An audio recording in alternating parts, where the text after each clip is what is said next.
Good evening to you. These guys are all big influences on me and certainly house music.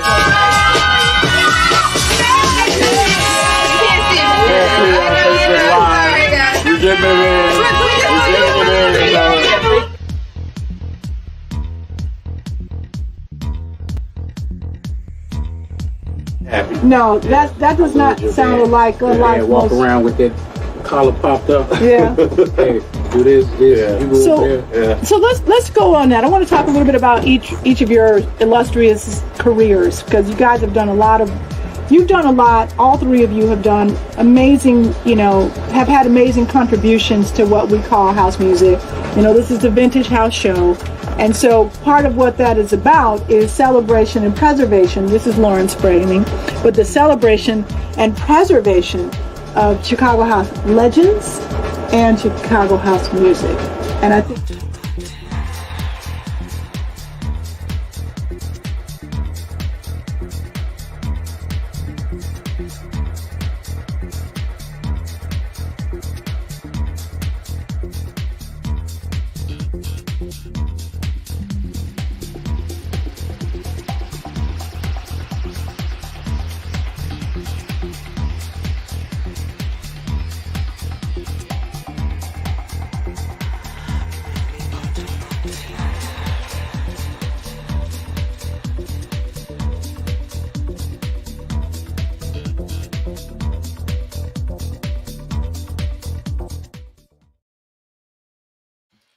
Hey, it's your main man, Mega, for another episode of the Vintage House Show. The Vintage House Show is the premier show dedicated to capturing the history, the culture, and the business that is house music.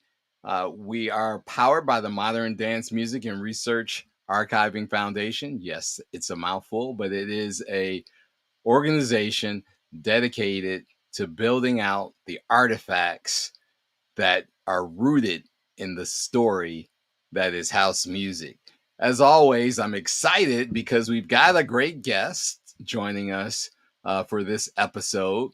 And of course, I am your main man, Mega, also known as Kevin Mega McFall. And I am proud to bring into tonight's episode a gentleman who's actually someone I've known for many years, actually well before house music. And his name is Eric E-Smoove Miller. Welcome to the show, E. Mega. What's going on, brother? I am so excited to have you. I think you've been on the show in the midst of COVID and all of those times that we've managed to navigate past. And so it's great to have you back. Big fan of the show. And that intro is crazy. That intro is just like, man, a retrospective of the whole scene, the community, Well, it does capture some great moments. Certainly being part of the opening montage, I think it was you, Gary, Jack Master Wallace, and I at one of the many chosen few festivals that we've attended. And so it's pretty cool to actually have you, like I said, on the opening montage and now here sitting with us on the show. We are celebrating the 40th year of the release of a house-oriented or designated record. 1984 was that monumental year. And so here in 2024, there's certainly an abundance of activities going on here in Chicago and perhaps outside of Chicago as well. But we're certainly tuned in and excited about what's happening in the Mecca of house music. Right.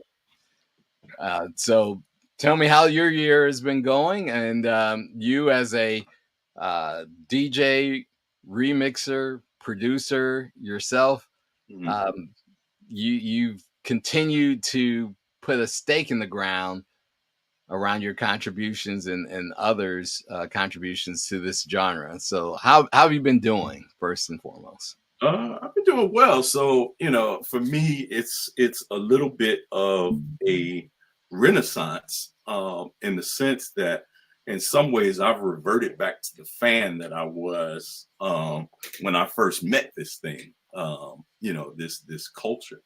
Um, I am more semi-retired, so to speak, from the actual creative part. But from a culture standpoint, I'm very much involved and very much, still passionate about, everything, and have become, a little bit of a historian in terms of trying to have an unbiased agenda and keeping the facts straight, history that we all share and that we live through, and also a disruptor in some ways. I've, taken on a role of speaking truth to power in a lot of ways. Like, for example, to me, I don't think it should be the 40th year of house music. I think it should be the 50th anniversary of house music, because our culture started 50 years ago. And just like hip hop just, saw its 50th anniversary, not 50th anniversary of when the first record came out, but when the culture started. And I think that, I'm a company guy. I told a lie, right? But I was very adamant as this was first building that no, guys, we're making a huge mistake here. It should be the 50th, because after coming off of the 50th anniversary of hip hop, it really sounds like pew, pew, pew. They shut off a cannon and we came out and said pew, pew, pew. Yeah, like in Harlem Nights, that scene with Eddie Murphy. That little thing. But I was overruled by the founders, by the powers that be. So I walk the company line, but I just think 50 years is better for business. Well, I want to commend you though as well for being on the side of getting the facts right. Like, I've outlined this show as one of perspectives, opinions, but also facts, because I know that's what you'll help bring. And often my co-host of the show, Lori Branch, attributes very often your description of the house music canon.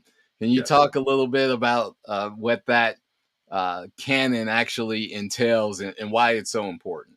So the canon entails, there's a culture of house, and then there's the genre of house. And like any genre, there was a movement before the genre began, and the genre is a result of all of these inputs from the culture, and then something different done different that then establishes. And I studied it with jazz, I studied it with rock and roll, I studied it with blues, and even hip hop, to see, okay, what makes it all. And we get questioned about this all the time, so that's why I felt like we really needed to understand and be able to articulate it in a very tight argument, so to speak. Why house is house? Why house isn't just a continuation of New York disco or the club music that was happening post disco in New York that we actually played and considered them part of house culture. So it gets really convoluted in there. So that's why you need so much clarity and understanding why house is house. And it starts with, first of all, the culture, and then how that migrated to a genre. As the culture continued, the culture still exists and is continuing. That thank you for that explanation, and it's actually certainly an area I wholeheartedly agree with you on, because we've seen and heard instances of people on their platforms sort of misstate what sort of transpire, but we're all working around the elevation of this genre from the point of its origin, right? The origin stories. And so I think what that does for us as Chicagoans, and I'm speaking of you and me in this conversation at the moment, Mhm. it there's a level of passion, right, that informs how we feel about this culture and genre, how we want to ensure the narrative when the next generations come, that they've got it right and they're able to be informed from a place of facts versus hearsay or speculation or even misinformation. And so, what often results when there's this passion Mhm. is a level of disagreement. Uh, and so, Yes. there's some trends and some things happening around, what I guess we've arrived at as this moment that acknowledges one of the milestones. But talk about what some of those hiccups, if you will, have Mhm. been in your mind's eye around getting the story right. So I think that one of the biggest enemies of getting the story right is ego. So ego and agenda, right? So that's the first thing. I think the second thing is house music itself has been a little bit of a bastard child, even from the beginning.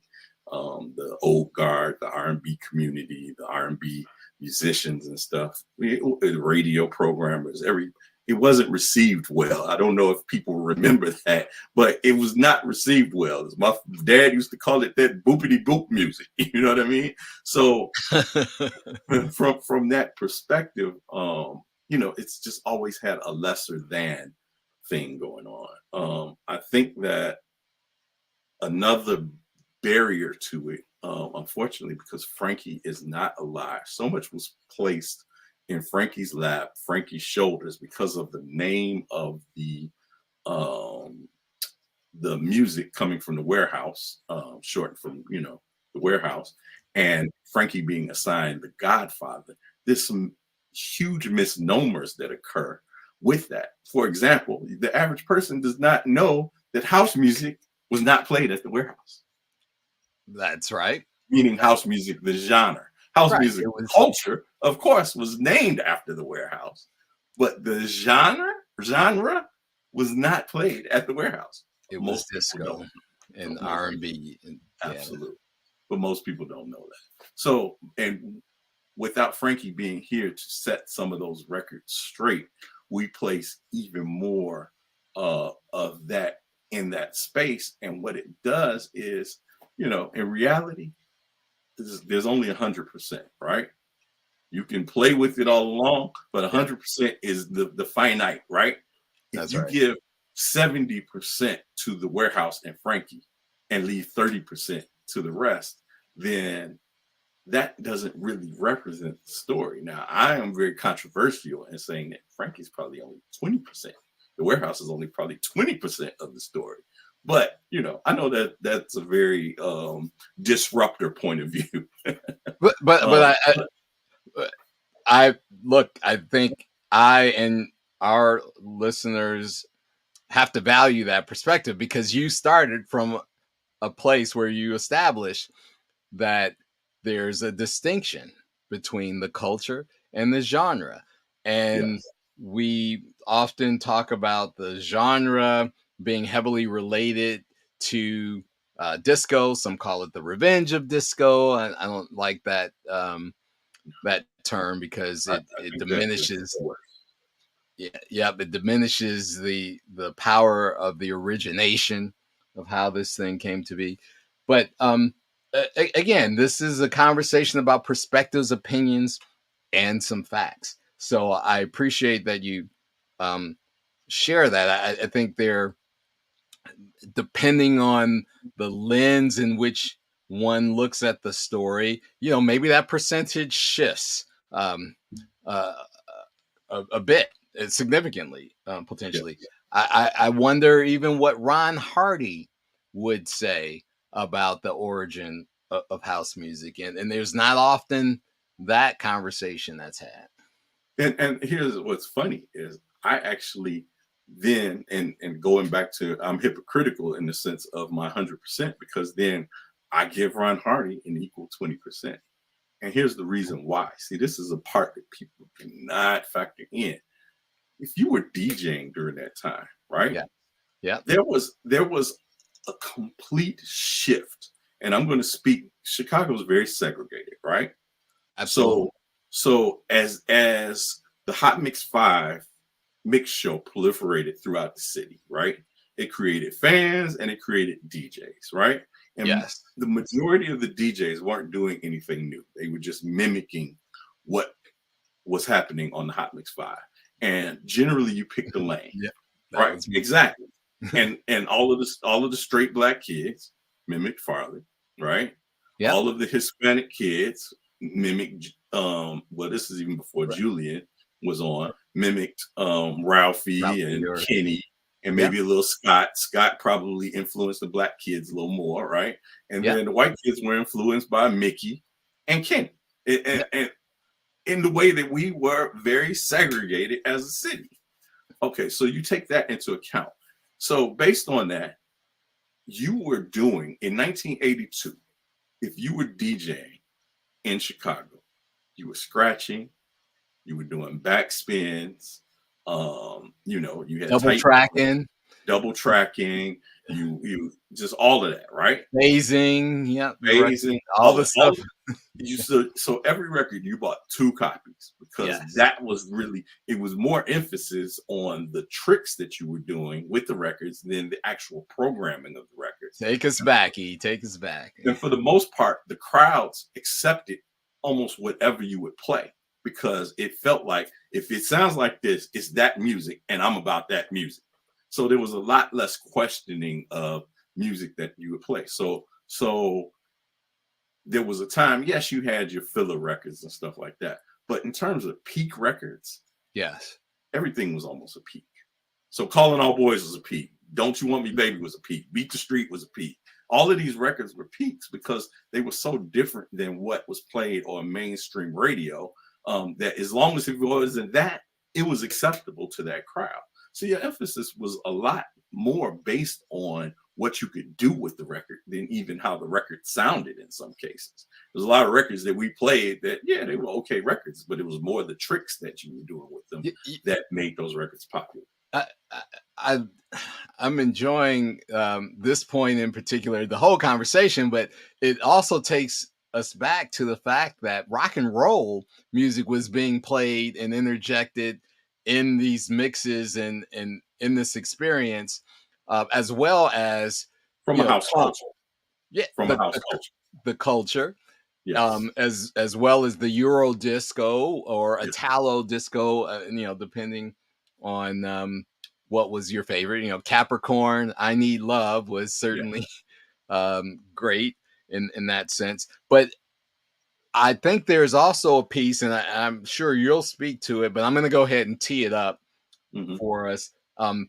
You talked about the Hot Mix 5, WBMX specifically, because that's where it really started. In fact, I came across this great picture from Chicago Fest that was on one of these, old time Chicago Facebook groups. And there, WBMX had the Hot Mix 5 come to Chicago Fest. And I think that was one of the first times I saw them in person, any of the mixers.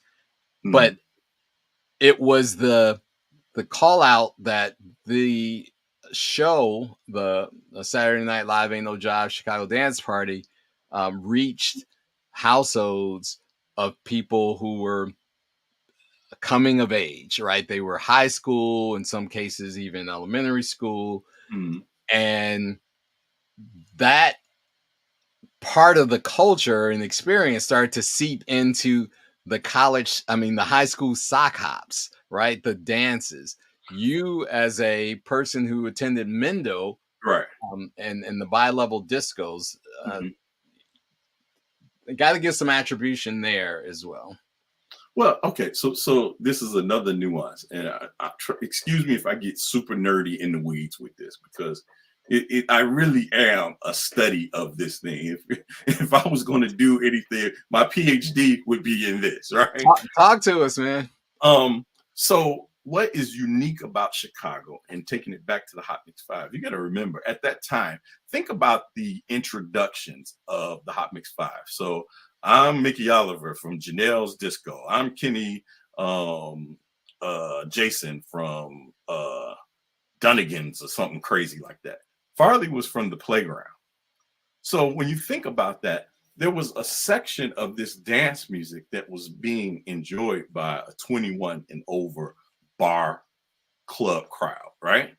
Yeah. But then Farley was really more representative of a younger audience that had parties in places like Sours, the Penthouse, and then ultimately the Playground, the Music Box, et cetera, et cetera.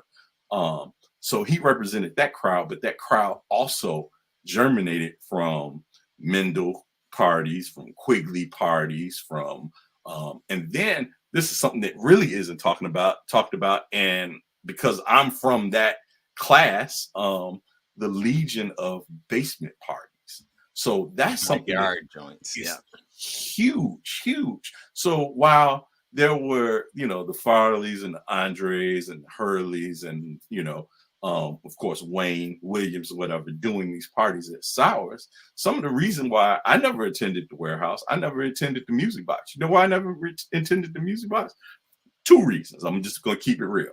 Number one was I was a working DJ in all of these house parties, all of these basement parties that were going on. So on most weekends, I was DJing somebody's party or helping somebody else DJ somebody's party. So that was a whole thing for us, right? But then on the other side, I was a teenage boy, and I was spending some of that time trying to be a teenage boy. If you know and those parties went late, and I had to be home at a certain time. I went to grade school with you. I know. See what I'm saying? The ladies were in the picture. So anyway, my point of saying that is that there was such a movement in that way that, back to my original point, did not include the Warehouse. The Warehouse held 200 people.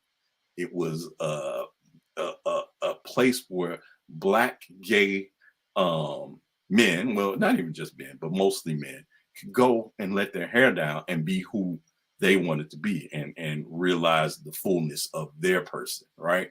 So it's not like that was something that was heavily televised. It was very underground. So to think that when you put the science to it, place holds 200 people. Yes, by the time the night is over, there's probably 300 people to pass through. I'll even give you 400 people to pass through, right? 400 people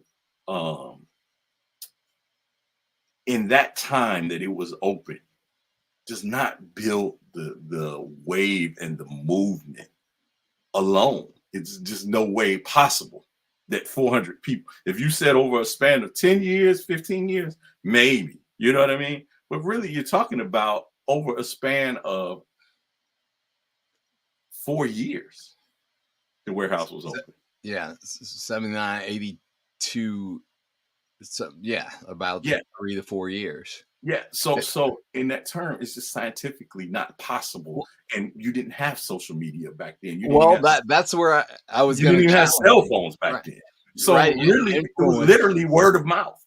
Yeah, the real organic influencers, and so I'm going to put forth my perspective because I did go to the Warehouse. It was the winter break of my freshman year of college. I came up from Champaign, Urbana.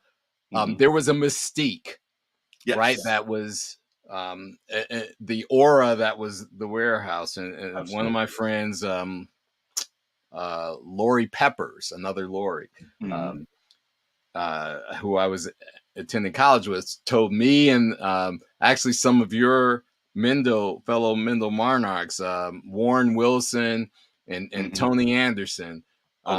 She's like, yeah, you all should come through because we were all down at U of I together, and so we met her there, and we couldn't get in. Right? They had flipped to membership night. You got to be a U.S. Studios member, and unless you can't get in, and we just hung out for like, it was at least a couple of hours, and then eventually we went and approached the door again, and we were granted admission. And so the whole experience of going down the stairs into the area with the music pulsating, like you felt every note, every beat. Mm-hmm. That eponymous experience was something that I left the venue wanting to recreate in other places and spaces. And I think that piece is what happened there. I begun using this term. There was a level of appropriation that took place, in taking from that place and space, where, as you described, it was great for the gay and queer community to be able to be free and authentic in who they were. And yet it got sort of other visitors started coming in and taking pieces of that away. And I think that helped amplify what that experience was, and then in fact morph it, right? It was a mutation. It got mutated. Yep, I like that word even better. It got mutated as we went to some of these high school dances and rented out venues like Sours and the Loft, which were other types of venues by day, and party places and spaces for young, underaged people to attend at night. And well, here's I'm glad you brought this up, because here's an important part, right? To your testimony and my testimony, right? So you graduated college in what year? I mean, you graduated high school in what year? I graduated high school in the spring of 81, May 81. Right. So you caught the tail end of the warehouse then. Yes. Right. Yep. So were you DJing at the time? I was actually DJing in Champaign. Yes. Right. With Jerry McAllister and Roy. Well, yep. Jerry came the year after that. Actually, Cedric Ball and I remember Cedric Ball. Yep, got to DJ. And actually Joe E-Smoove. Joe was down there with me just that one year, 81 to 82. So where I'm going with this is you left that Frankie experience, right? Yes. But you came back DJing like Farley. Absolutely. See what I'm saying? I had the WBM. I was backtracking, double tracking, and you didn't hear any of that at the warehouse. I did not. That's what I mean by in terms of level of influence, and the whole thing. And I love hearing about how that happened, because when you think about it, so many of us straight kids knew the myth of the warehouse, right? That's right. And all of that, but had not experienced it. So it was all secondhand information. That's right. You know what I mean? Well, a lot of it was secondhand. It started, my interest and curiosity started out from secondhand information, for sure. Yeah. So then when you take that, right? So one of the tenets of the warehouse was the sound system, this Richard Long sound system, right? Absolutely. Guess where that Richard Long sound system existed outside of the warehouse? In Chicago. Nowhere. That was the first venue for it. So when you think about that, right, the experience that you had at the warehouse was still being mimicked by Ken Samuels, who was setting up the sound at Mendel, was being mimicked by Frenchie, was being mimicked by CH and Company at Sawyer's, and all of these different places. But then guess what? It was also being mimicked in people's basements. You know, I can remember setting up a stack of house speakers and having a tri-amp house speaker system. Yep. You know what I mean? Some Jensen cabinets. And, yes, absolutely. You already know. You already know. Yep. Jensen 15s turn on this side, become a bass bed. Right. But my point is that so much emphasis is put on the way that the experience that you had with the music in that sound system, but yet probably 95% of the people never heard it in that context. So again, that speaks to the power of the Hot Mix Five and that movement. And what I was getting to with Ron Hardy was that there was a point at about 1983, and I assume that was right about the time where the music box took hold, because it had a couple of iterations that didn't quite catch yet, when it was R2 Underground and all of that, right? So when the music box finally took hold, right, the way that Ronnie played changed everything. Everything. Now, instead of the emphasis being on the tricks and stuff that you're doing, the emphasis was on the edits that you had. It was on the amount of exclusive, unreleased music that you had. The emphasis was on playing with the energy that a lot of people attributed to his drug habit. That because he was high, he played the music a lot faster than everybody else. Yes. So that drove Hurley, that drove Farley, that drove Andre. Maybe Andre was still probably more influenced by Frankie. But yeah, it drove an energy there that you had to now match, because the crowd was used to that type of energy, right? And a lot of the records that we played didn't necessarily give that level of energy. You know what I mean? So you had to interject that energy in. So Ronnie had so much of an impact on the house culture, and subsequently the house genre, that again, I would say, and this is no diss to Frankie. I love, Frankie when he was alive helped me in so many ways besides the general influence of the scene. He helped me directly. So I would love to have this conversation in the room. Yeah, for sure. That from his mountaintop, if you will, right? He had some influence, but there was a lower influence in the valley that was really impacting the masses.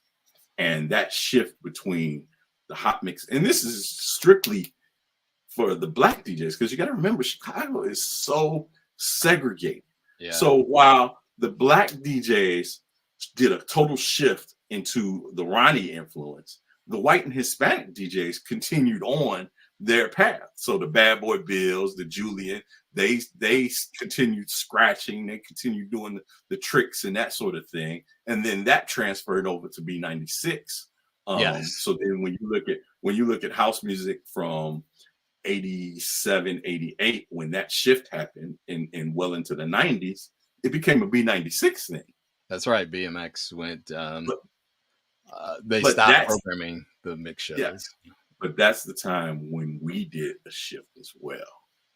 So we don't talk about that enough either, is the exodus that black people did from house music. I want to, because I've had him on the show once, but I also want to give a shout out, because this is my boy. We went through some times together. But Edward Get Down Crosby, who was he was brought into the next iteration of the Hot Mix 5, right? And the things that he was doing on GCI and all that stuff. But when he and Mike Dunn and then eventually Steve Maestro, I gotta say, it was great. Back. Yeah, but it wasn't really a popular time. They had an uphill battle. They had an uphill battle, and part of that is because the black community as a whole did an exodus to rap music, to rap and hip hop. That was then the advent of New Jack Swing, and all of that went that way, and it became at a club called Dejois, right? You would go to Dejois, and this is probably circa 91. You would go to Dejois, and 80% of the night was New Jack Swing and all that stuff, and then the last 20% was, okay, now we're gonna play some old school hip hop. I mean, old school house music, along with the current stuff, the Liddell Townsend, New, those records, some Out Here Brothers, and Well, that even predates Out Here Brothers. Mirage. Yeah. Yeah, you're right. That came like mid 90s and later. Yeah. Yeah. Yep. So I wanna switch gears a little bit because we could dedicate we could do a whole show just on that. The culture. But there's I talk about Vintage House Show in the context of certainly the music first, culture, but one of my strong affinities is around the business because that's where I sort of plugged in and found my niche in trying to support all the creators, right, in elevating and making the business make sense. Today, here in 2024, right, the business of house globally is booming. There are some challenges still with, I think, the business, particularly here in Chicago, flourishing in the way that one might hope and expect it to flourish. So I want to get your perspective. There's a Chicago, the city of Chicago's Department of Cultural Affairs and Special Events is hosting their annual house music conference, which on some sides of it is intended to try to uplift the business knowledge among the Chicago creative community. On the other hand, it's intended to showcase some of the talent. Can you talk about that platform and others that you've seen with this intent? Maybe they hit the mark, maybe they missed the mark, but what are your thoughts about the business of house music and how Chicago either supports it or needs to do more? So I am very split in that, right? I'm very split in that because I do appreciate, I'm old enough in this thing to remember when it didn't get its just due. I'm old enough to remember when, and this is probably most of the time when it's used in a lot of ways. So like we mentioned the Chicago Fest, house music. Oh, that's great. Let's have house music, during Chicago Fest. And, it's erupting from the streets, but then it doesn't get its mainstream just due. To me, a great example of this is there was a time when B96 was playing Dajé, Brighter Days. They were playing the Ooh, I Need Ooh, because it was so big in the streets. It's infectious. Yeah. Infectious. And they were playing it to death, but they never actually put it as an official ad. So rotation. Yeah, to rotation, where you could actually then use that to go get more ads around the country in the business that they're normally in. And that's just a perfect example of how house music is used in so many ways. So back to what you asked me, I think that it's a great thing that they even do anything, right? So appreciative on that side. Okay, so then after you take the appreciation, you say, okay, take a bite of that. Now you taste it and you say, yeah, but this isn't what it's supposed to taste like. And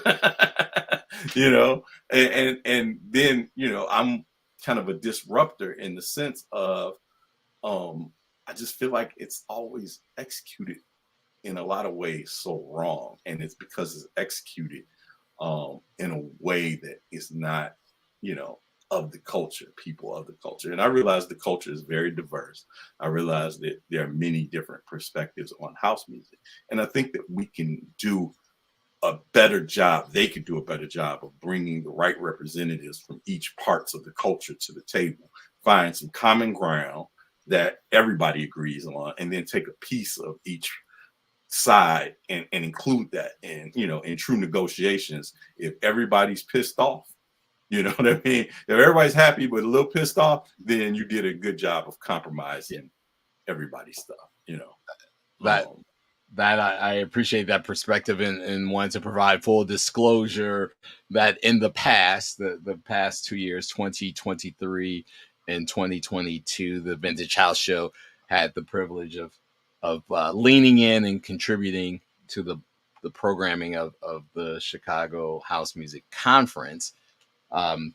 We had some good outcomes from that. If I can just interrupt you to say that anybody who's ever consulted before knows that consulting is two parts. It's the expertise that you bring, but it's also the client actually listening and utilizing that expertise. Hello, right?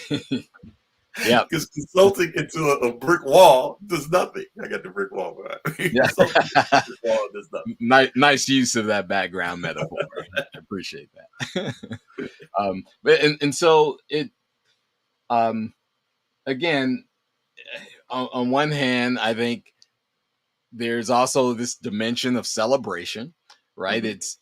It's intended to showcase and celebrate what was originated here. But I think one of the reasons you and I, are pretty well aligned on some things here is uh, we're forward looking. You want to look out into the future and see this thing continue to grow and expand. And,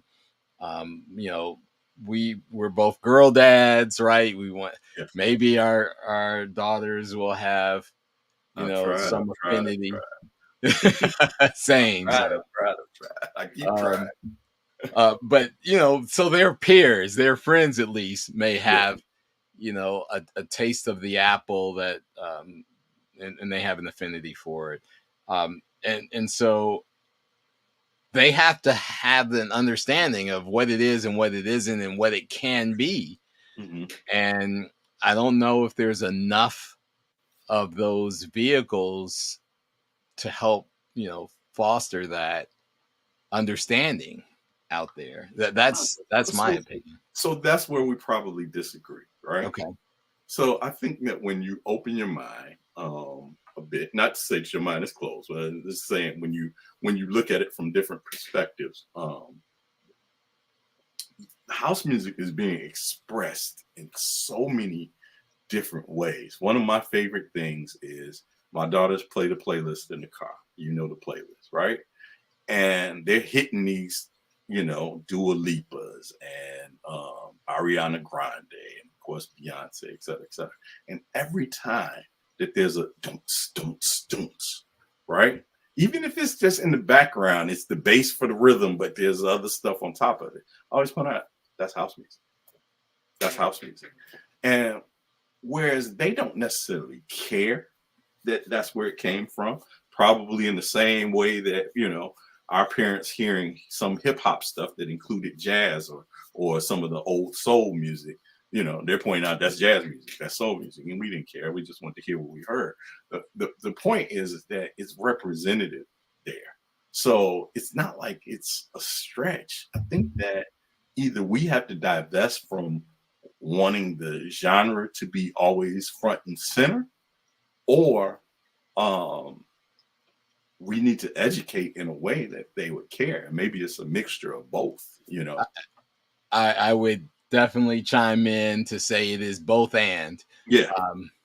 I appreciate you breaking it down that way. And after I said it, I went right back to my Spotify library. And in fact, my daughter had gifted me this playlist. We call it the mini mega playlist. And nice. It's an interesting mix of songs that she included in it. That does, you're right in that it has to be a point where we're also helping connect the dots for them. Mm-hmm. And going even further than a playlist and the Dua Lipas and Ariana Grande and Beyonce and Drake's, mm-hmm. right? Even I remember there being some interesting discussions on Facebook when retail has, or the agencies for retailers have adopted house music in some of their commercial spots. Mm-hmm. The Targets of the world, and I forget who it was that used the church song. Tomatoes, greens, dreams, that one. You name it.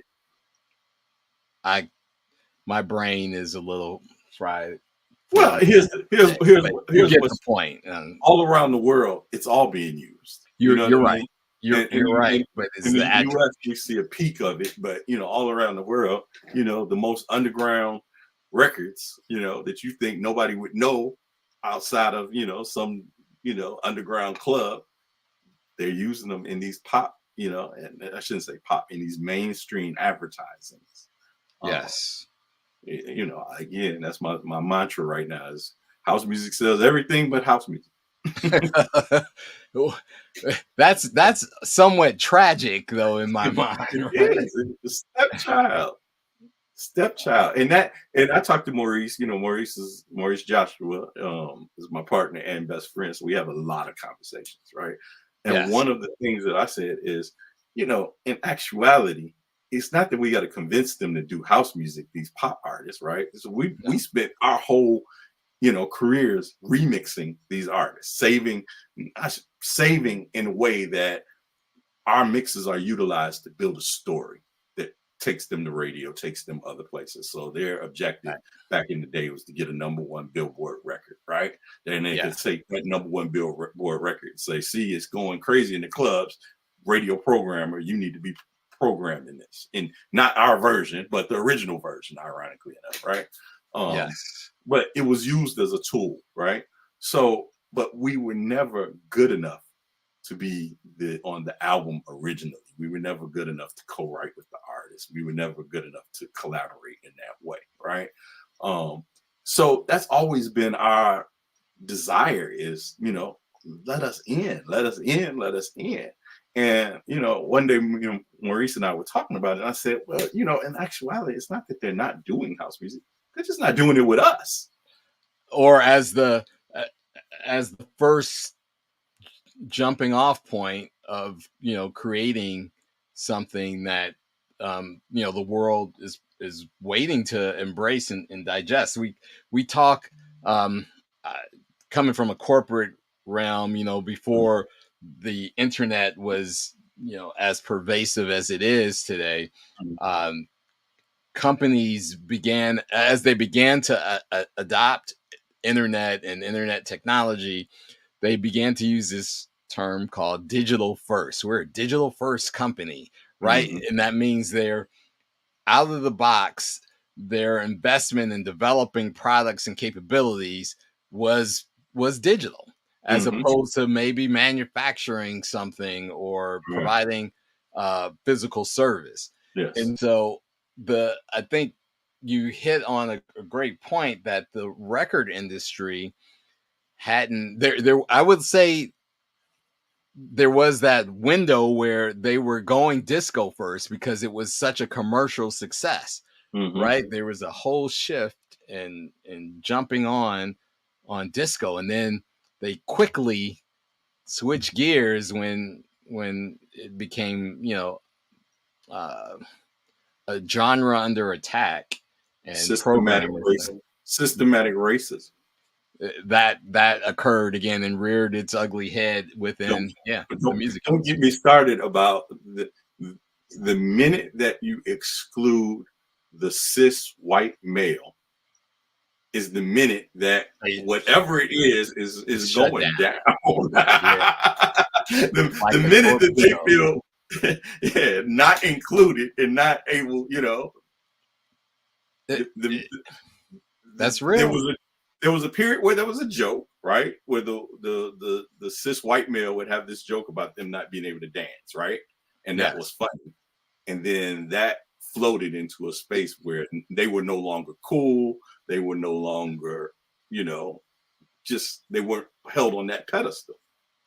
And that's when disco had to go.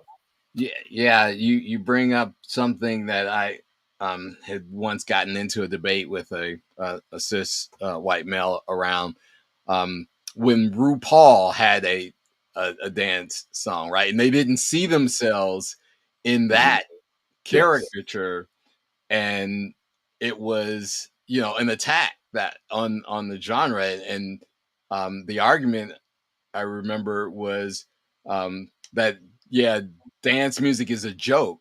Just look at, RuPaul, and I was like, you get WTF? I can't curse on the show, but Right. it boils down to exactly that, which is also the case, the antithesis of why DE&I is needed, right? Because we in order for us to be included, we have to see ourselves, right? Organizations have to see us in the roles that they've historically placed others of heterogeneous, and very comfortable to them kinds of roles. And so it's the same in the music business, it seems. I mean, it's pop culture, and that's a whole nother show about the DE&I aspect, right? But I think that, again, when you look at from the standpoint, that's why EDM works in the way that it does, because it's inclusive of the cis white male. In fact, it's dependent on the cis white male. David Guetta, Skrillex. Well, all of them, you know what I mean? I won't even put it on one person. David probably is the Frankie of that genre, right? Example, simply. I'm not faulting them necessarily, just calling out. The reason why you felt pushback from me is because, unlike a lot of them, David recognizes he was around when he started in house music. So he is the bridge from house to EDM, and an example, or one of my strong arguments, that EDM is just an offshoot of house music. It's a mutation of house music, and it was a way for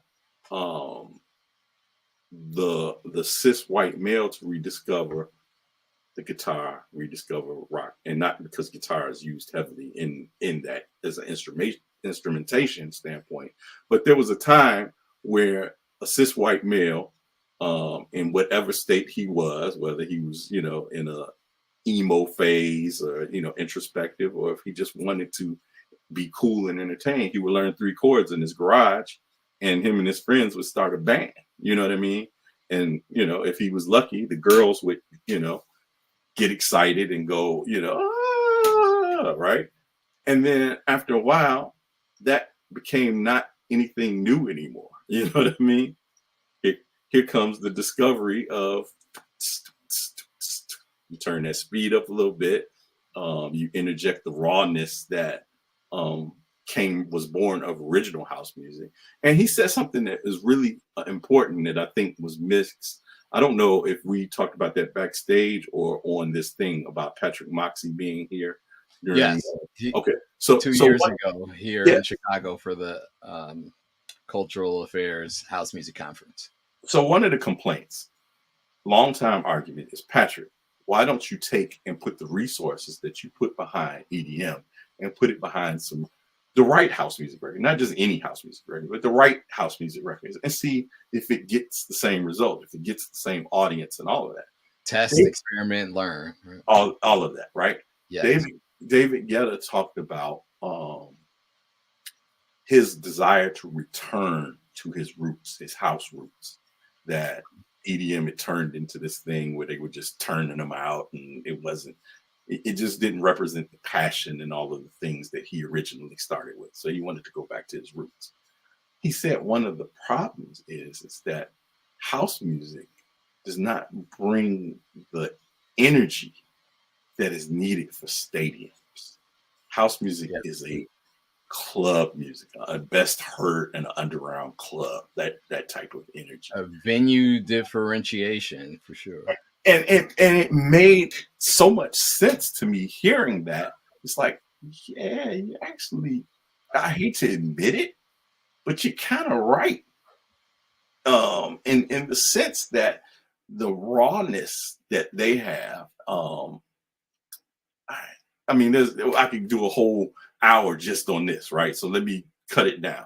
Let me just basically say that the things that appeal to that stadium crowd, I don't know that house music would have the same effect in that way and be able to connect that crowd in the same way. So that speculation is fair, but I still go back to the last point about test, experiment, and learn. And just in the same way that the record industry used remixers and producers to infuse a house vibe to some songs that didn't start out as house initially,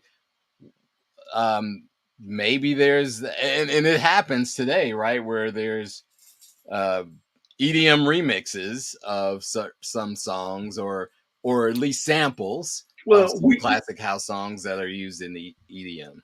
Well, that goes on all the time. You know what I mean? Like a Defected will do something that is EDM leaning of a house classic, and even for a lot of purists, they will consider some of the releases on Defected as EDM, where Defected feels like, no, this is house for us. This is house. You know, I think the purists in our scene, our purists, and I'm not talking about individuals. I mean just our purist spirit. We are rejecting of that. And I think it's in some ways, again, I'm conflicted, right? Just being honest, right? Yep. The business side of me says that inclusion and integration benefits house music. A high tide raises all boats, right? Yes. So I get that part. But the 14-year-old in me who chose house music as an alternative to the mainstream, looking to turn away from the mainstream. And if the mainstream liked it, we wanted nothing to do with it. Nothing at all. There was very few exceptions at those parties in 1980, 81, where you heard that record at Sawyer's and also on the radio. Very few exceptions. Yeah. And so that spirit still lives inside of me. So I get it, you know, but I feel like, you know, the adult in me knows that if a record makes $300, how many times can the producer make a $300 record before he has to divest from making records? Whereas these producers over here are making records that generate millions of dollars. And then as a result of it, they're DJing at events for, you know, that generate, you know, $150,000, $200,000 for 2 hours worth of DJing, you know. So it's a David and Goliath battle, you know what I mean? It is. And we're gonna have to schedule a special 2-hour edition of the Vintage House Show next time we talk. But in the last 5 minutes, I want to ensure some of our audience questions are addressed. So house, and we were sort of just talking about, this is a good segue to this question asked by one of our listeners. Are there emerging subgenres or styles within house music that you're particularly excited about? So Afro, I think the Afro beat, I think has a lot of promise. It's proven in South Africa that, you know, Black people connect to it. And, you know, a lot of times we are the trendsetters. And you've seen things that are very close happen in the mainstream and on Black radio. So I think that there's a lot of, if our daughters, say, for instance, were going to attach to it, it probably would be through Afrobeat first. I'm on piano and Afro house, and yep. Love that. What do you think the influence of technology has had on both the art and craft of DJing, as well as production and distribution? And particularly, I'm interested in your opinion of what is a very recent change in, well, not change, but introduction into DJ equipment technology with the Alpha Theta rotary mixers. I think that the craze on that, I mean, it's cool. We'll see if the clubs really adopt it. You know, I've not heard it personally, but it seems like the reviews are really good in terms of its, you know, having a clean sound and really being, you know, more of a pro approach. It seems like the price tag represents that as well. So I don't know how much that's going to reach, just the average DJ. But if it becomes the club, standard, it's hard to say because, you go tour and someplace in Italy, they'll be using the same board up and down like a radio board that they've been using since 1973. You know what I mean? And you can request it on your rider all day long, but when you get to the gig, they got what they got, and you got to figure it out. You know what I mean? Right.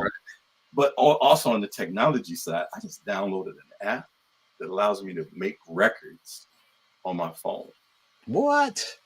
Yes, a whole studio on my phone that has all of the tools, and is able to do modeling and such that will turn the headphone mic thing into an actual real mic that you can record in and expect a quality from. And then you can export that and mix it outside of that, or you can mix it right there.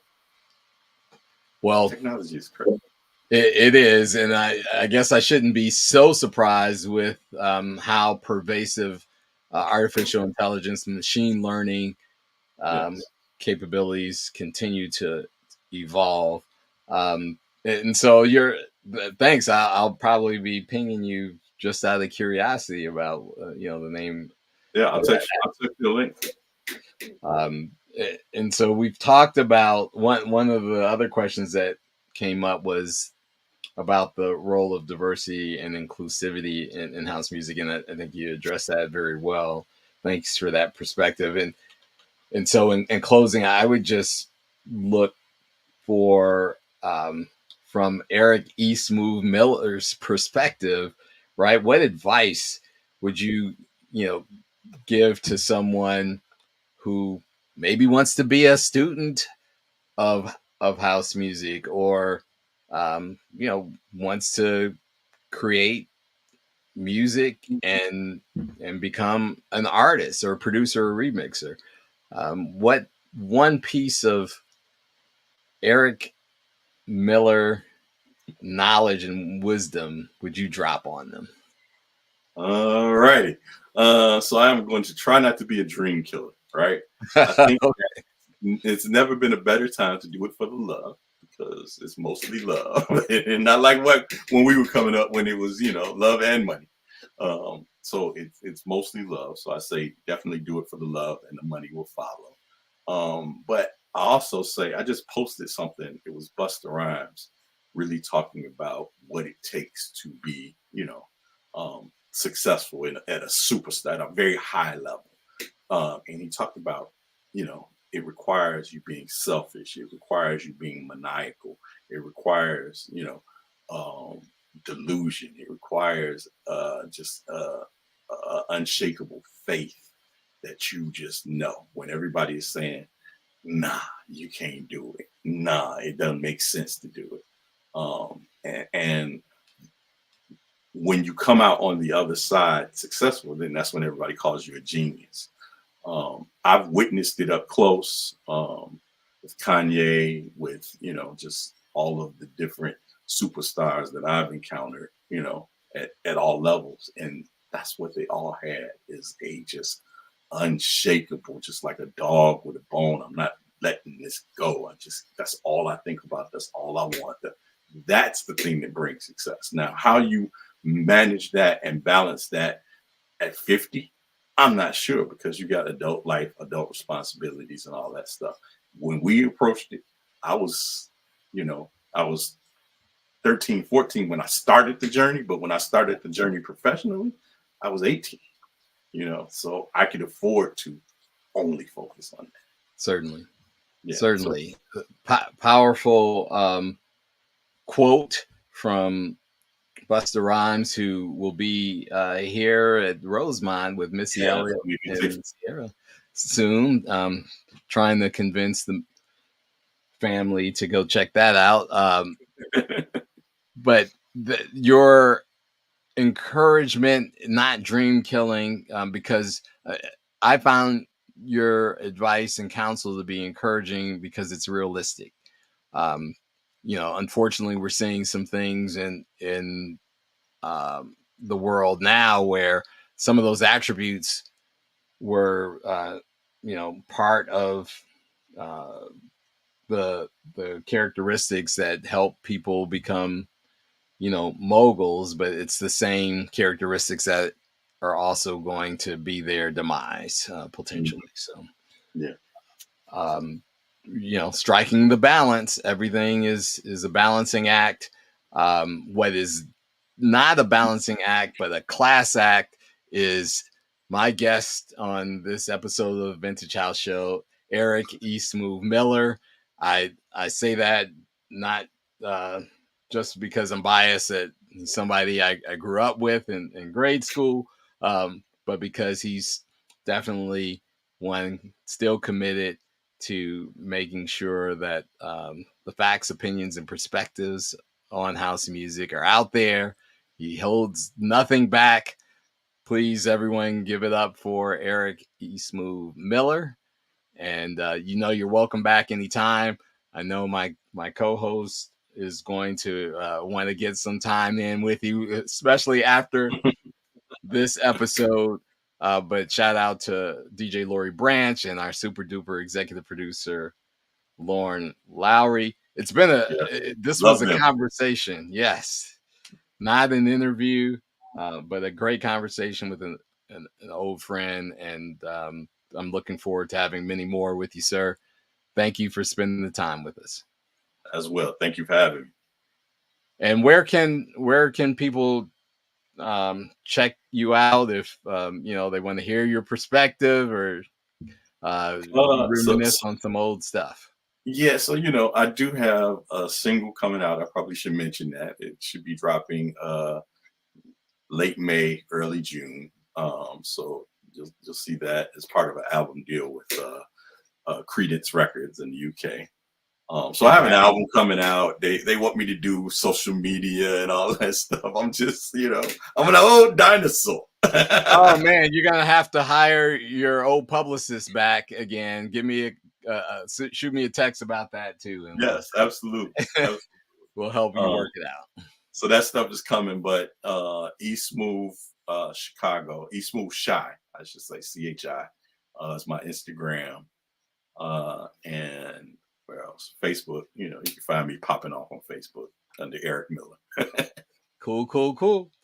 Well, again, it's been an honor and a thrill and a very enjoyable conversation to have you. Thank you for joining us on this episode of the Vintage House Show, where we have the first person narratives shared every Wednesday, 10 p.m. Central on WNUR or Facebook Live, twitch.tv, the Vintage House Show, and even on YouTube and wherever you enjoy your favorite podcast.